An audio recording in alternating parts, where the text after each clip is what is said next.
I think there's a really clear reason why Magic the Gathering is still so popular so many years after when it came out. Hi, McAllister with Thursday DIY, and I think there's really one major reason. What I think is so cool about Magic versus any other card game is that when you're building decks and when you're creating in Magic, it's very fun and free form because there's so many cards to pick from, especially if you're playing Commander, singletons only. You'll be using only one card of each kind in every single deck. You can't have multiple copies unless the card breaks that rule. A big thing about Magic is that, this is the rule unless. And so learning all those unless situations is kind of fun.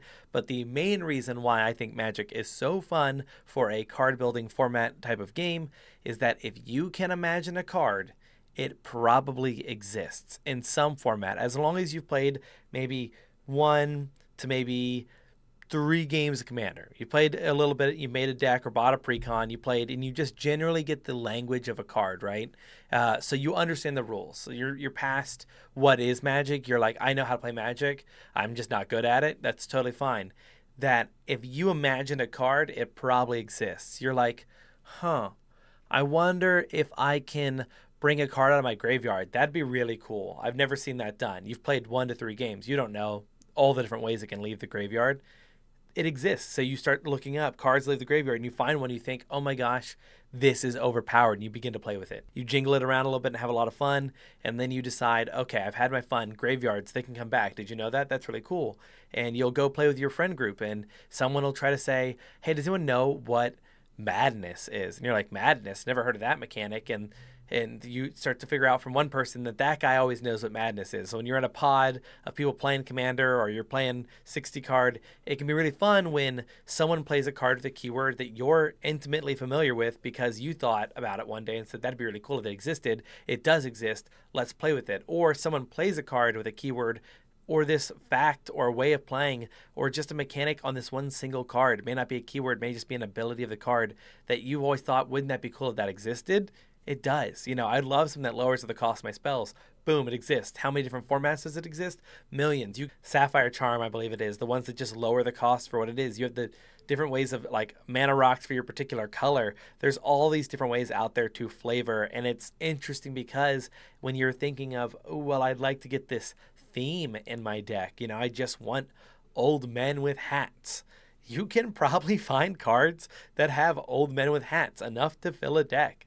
It's pretty crazy what you can imagine and what the game already has. Even if it's just an unset card, you can find the unsets being all these almost comedic release sets where they're not really made for competitive or anything like that. They're just made for fun. Maybe a few cards are spiced in there from normal formats and whatnot, but it's a wild time playing Magic. I think that's its biggest key strength is the ability to imagine a card and then find it.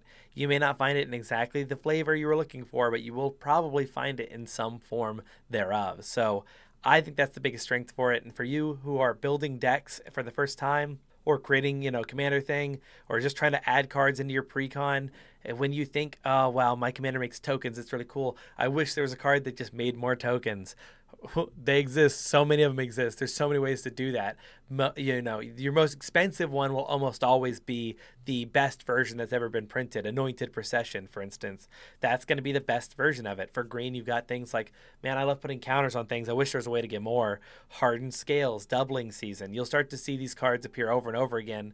And you'll start to recognize them because people imagined what's the best version of this, and thus they found the best version. Part of the fun, in my opinion, is going down the rabbit hole away from Doubling Season and finding your niche ones, like double all +1/+1 counters only on creatures that don't have abilities.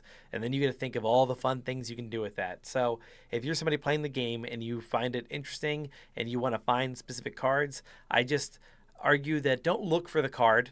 Look for what you think the card should be and then start searching up terms that have that in there. If you really need to, ChatGPT is not a bad way. You can ask it, hey, I want to find a card that doubles all my triggered abilities. And it'll be like, hey, here are these ones. Sometimes, though, ChatGPT is such a people pleaser that it will just make up a card. I've had it do that to me before. Really frustrating. But for the most part, you can use it. Also, Scryfall is a great website to go look it up on. But have a lot of fun with it. I think it's one of the coolest things about Magic. If you think there's something else that's more intriguing, do let me know in the comments down below. I just think that the fact that if you can dream it, it probably exists, is pretty wild. While in like Minecraft, the fun is if you can dream it, you can build it.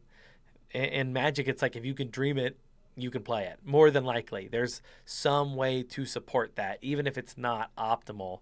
You could do it. You can make a fishing deck if you want to. All about going fishing. There's a card called the fishing rod. You can build all around it and have all the fun you want in the world. You can build a deck of all goblins. You can have that joy if you want to have it. So if you're looking at reasons maybe to get a Magic the Gathering or something cool as somebody who's new to the game, imagine the card, find the card, play it. Have a lot of fun with that. So thank you all for watching. Just a quick little blurb. I want to talk about something that I enjoy. I've been playing it a lot recently. Currently building a deck for Keva, Voice of Duality, I think it is, and then the Jeskai commander that had a precon, the big stork dude, I forget his name, but he's like Family Matters is his precon. I'm building a deck for both of those and having a lot of fun looking through the cards. And right now I'm trying to do from all my own stock, but I know at some point I could just look up best 1/1 power creatures for that, for instance, the stork deck. But thank you all for watching, and you all have a great day. Peace.